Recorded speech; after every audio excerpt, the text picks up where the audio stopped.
Makapigil hininga ang isa ng ito matapos ang mabilis na aksyon ng isang pulis upang mapigilan ng isang lalaking may hawak na patalim. Makikita sa video na malumanay na kinausap ng mga opisyal ng barangay ang lalaki habang humahanap ng magandang pwesto ang kapulisan. Sa mabilis na aksyon ng otoridad ay matagumpay na narescue ang lalaki na sinasabing may suliranin sa kaisipan at nakatakas mula sa kanilang tahanan bago magpagala-gala. Ayon sa ulat, huling namataan ang lalaki na naglalakad mula sa bayan ng Karamuran tungo sa karatig bayan ng San Andres habang may daladalang patalim na nagdulot ng pangamba sa mga residente. Sa pamamagitan ng maagap na pakikipagtulungan ng opisyal ng Karamuran at San Andres, mabilis na natanggap ng San Andres MPS ang impormasyon tungkol sa kinaroroonan ng naturang individual. Agad na mga karesponde ang kapulisan kasama ang MDRRMO sa lugar. Na-recover mula sa lalaki ang ilang uri ng patalim na agad isinailalim sa tamang pag-iingat ng mga otoridad.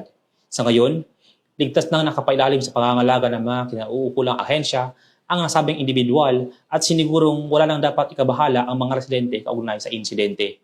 Samantala, binigyang papuri naman ng Catanduanes Police Provincial Office sa ilalim ng pamumuno ni Provincial Director Police Colonel Virgilio Arbena ang nasabing pulis na kinilala bilang si Patrolman Norwel S. Piquillo dahil sa pagpapatupad ng tungkulin ng mahinahon at may profesionalismo.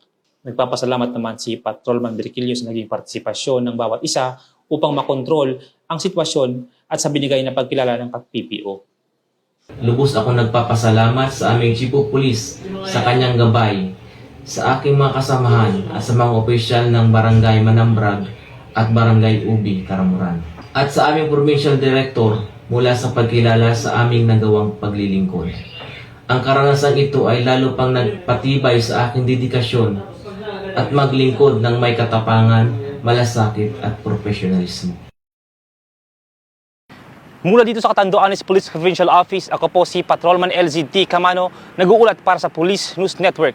Bagong PNP para sa bagong Pilipinas. Serbisyong mabilis, tapat at nararamdaman.